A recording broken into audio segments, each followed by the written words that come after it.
नमस्कार दोस्तों, इस वीडियो में हम बात करने वाले हैं चंद्रशेखर आज़ाद रावण के बारे में। चंद्रशेखर आज़ाद रावण क्या 2024 में जीत पाएंगे लोकसभा का चुनाव? जीतना तो दूर, वो दिख भी नहीं रहे हैं अभी कहीं पर भी। लोकसभा चुनाव के पास भी नहीं दिख रहे हैं अगर मैं बात करूं तो।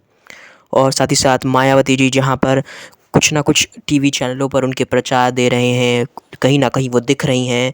वहीं पर अगर हम बात करें चंद्रशेखर आज़ाद रावण की, तो मायावती के आसपास भी नहीं दिख रहे हैं चंद्रशेखर आज़ाद रावण। और अगर बात करें हम लोग उत्तर प्रदेश की सीटों को जीतने की, उत्तर प्रदेश के पास भी जाने की, तो अभी थोड़े मोड़े दूर दिख रहे हैं। कुछ सीटों पर उनकी चुनावी अगर रुझान कहें तो आ गए हैं। जहाँ तक मैं देखता हूँ तो कुछ सीटों पर वो जीत रहे हैं। 4 से 5 सीटें उनके हाथ लग सकती हैं, जहाँ पर वो हमेशा ये ठहराते रहते हैं, जुमला कह लें या कुछ कह लें, उनका ओवर कॉन्फिडेंस ही उन्हें ले डूबता है चंद्रशेखर आज़ाद रावण का। चंद्रशेखर आज़ाद रावण हमेशा ये कहते हैं कि वो जीतेंगे जीतेंगे। इस बार भी 5 राज्यों के चुनाव में उन्होंने कहा था कि वो जीतेंगे, लेकिन चुनाव में नहीं जीत पाए थे 2023 के 5 राज्यों में भी। और सातों के 7 विधायकों की उनकी जमानत जब्त हो गई थी। और जहाँ तक बात करें चंद्रशेखर आज़ाद रावण की, तो उलटफेर हो जाता है उनके चुनाव में। वो कहते हैं जीतेंगे लेकिन नहीं जीत पाते हैं। बहरहाल अगर हम उनकी हालत को देखते हुए मद्देनज़र रखें तो मायावती के बीएसपी में जाना वो शायद पसंद करते हैं, लेकिन मायावती जी उनको अपने बीएसपी पार्टी में नहीं रखेंगी।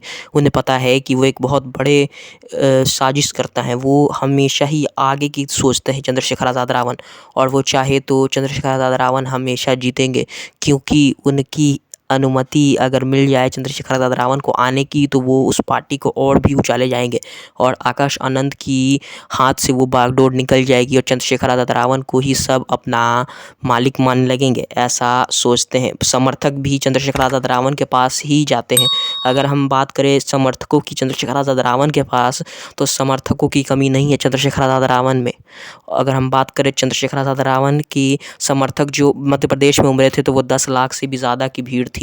चंद्रशेखर आज़ाद रावण के पास एक भी समर्थकों की कमी नहीं है, लेकिन वोट की कमी आ जाती है। जहाँ आज़ाद समाज पार्टी उतनी लोकप्रिय नहीं है, वहीं पर भीम आर्मी एक लोकप्रिय पार्टी बन गई है। लाखों करोड़ों लोग उसे जानने लगे हैं कि ये पार्टी कहाँ से आती है और कहाँ से बनी हुई है।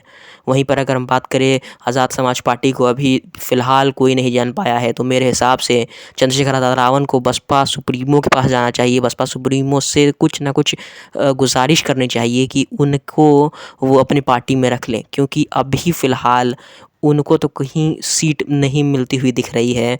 जहाँ तक अगर बसपा में उतरे तो उन्हें कहीं ना कहीं सीट मिल जाएगी। अभी तो फ़िलहाल सपा से वो चुनाव लड़ने की कोशिश कर रहे हैं। सपा में वो मिले भी थे तो उनको 1 सीटें भी नहीं दी गई थी 2019 के चुनाव में। जहाँ वो गोरखपुर से लड़े थे तो योगी आदित्यनाथ से हार गए थे 2022 के एक चुनाव में। और इस बार क्या होगा आप खुद अपने आंखों से देख लीजिएगा चंद्रशेखर आज़ाद रावण को।